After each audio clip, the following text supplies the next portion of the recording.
ቤተሰብ ጽናት ስትደሰት አብራችሁ የምትደሰቱ፣ ስትከፋ አብራችሁ የምትከፉ፣ ስታዝንም ስትደሰትም የሚሰማችሁ ስሜት ልክ እንደኔ እስኪ እኔ በሉኝ። እኔ ጽናት ስትደሰት እደሰታለሁ፣ ስትከፋ እከፋለሁ። የጽናት ግፍና መከራ ይብቃ የምትሉ ይቺ ቤት የምትባል ልጅ አቃጥላ ደፋችኝ። እኔማ ምክንያቱም ስንቴ ነው የምትመታት? ወንድ ከሆነች እስኪ ሱሱን ትቅጣማት እንዴ! በነገራችን ላይ ይቺ ሱስ መምጣቷ እኔ ተመችቶኛል። ደግ አደረገቻት። የበላውም በላይ የሚባለው እንደዚህ ነው።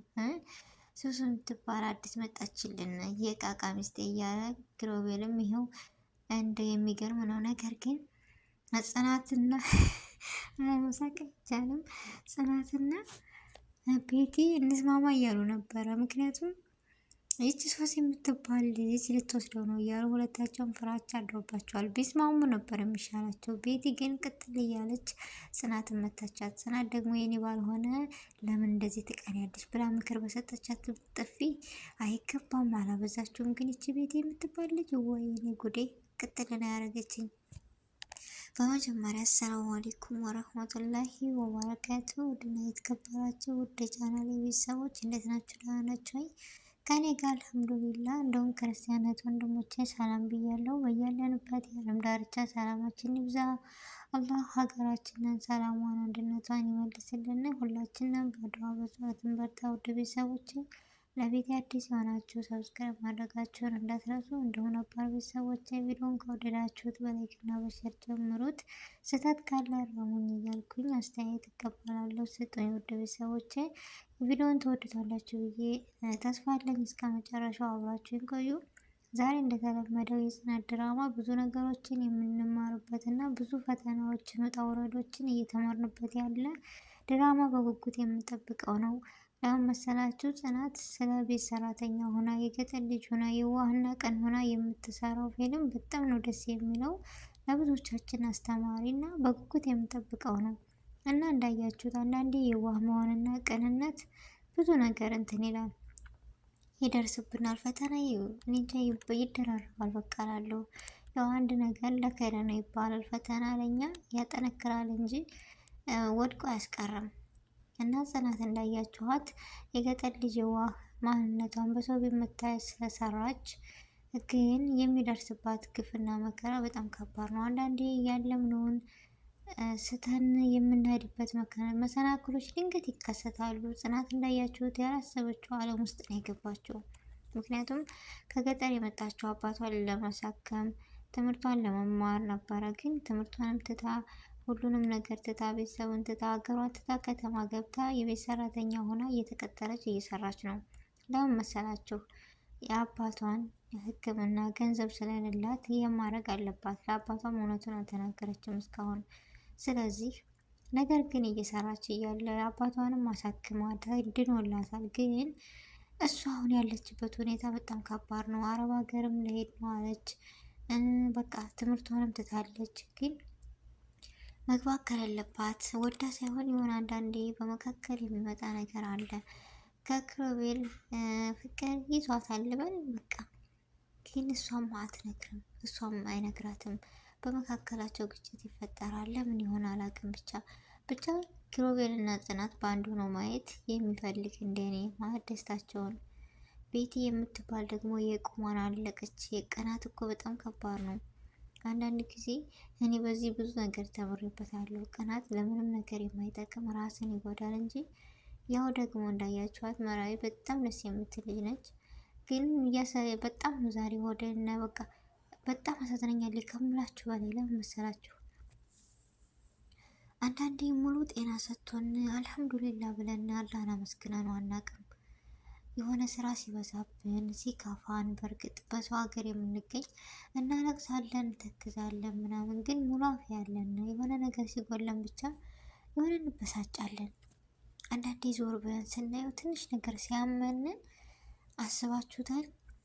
ወደ አላህ የምናስታውሰው ወይም የምንመለሰው ትንሽ ህመም ሲሰማን ወይም ሲያመን የዛ ሰዓት ነው ስንያዝ። በጤናችን እኮ ማማራር እንጂ ምስጋና አቅርበን አናውቅም። አይገርምም? ግን እና ዛሬ መራዊት ምንድን መሰላችሁ ያስተማረችኝ?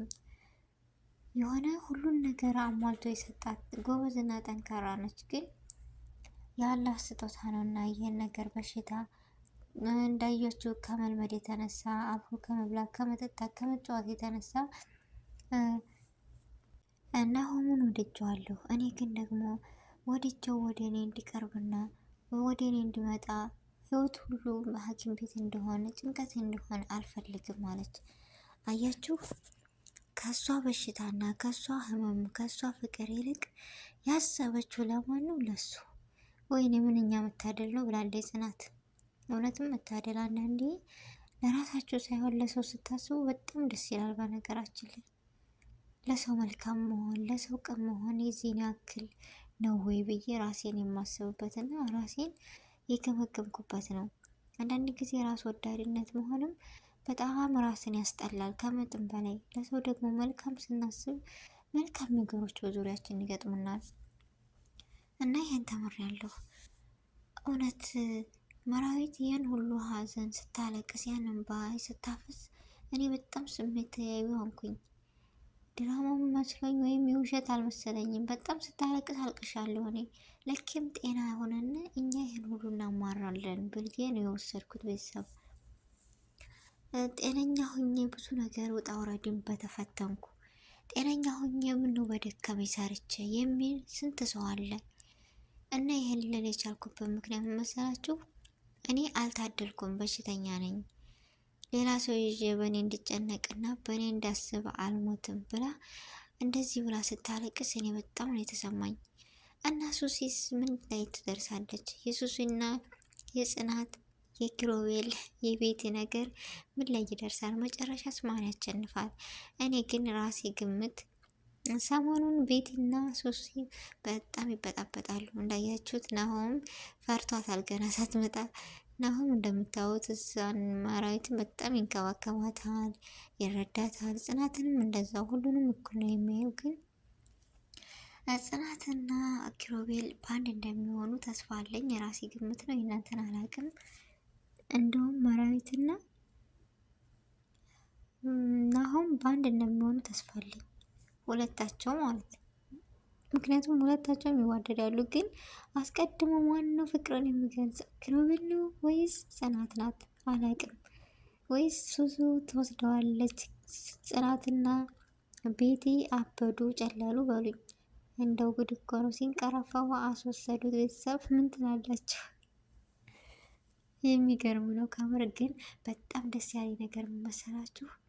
ቤቲ እንደዛ ስትቃጠል በቃ የሁሉም አለቃ አለው፣ ለአለቃው አለቃ የሚባለው ነገር በእሷ ላይ ደርሷል። እና እኔ ገረመኝ እኮ እኔማ ላይ ከክላስ አልሄድ ቤት አልሄድም አለች። እሺ ከክላስ ገባይ፣ ግን ከክላስ አስወጣች። አስወዳረው ግድ እኔ በጣም ነው ደስ እያለኝ የሰማሁት ያየው ቪዲዮን ከምር። አንዳንዴ የበላይ ያለብን ብለን ማሰብ ጥሩ ነገር ነው ቤተሰብ። እሷ ማን አለብኝ ብላ መራዊትንና ጽናትን የዋህና ቀን ስለማይቆርጡባት ስለምታውቅ መከራ እያሳያቸው ነበረ። ናሆምንም እንደዛው ምስኪን።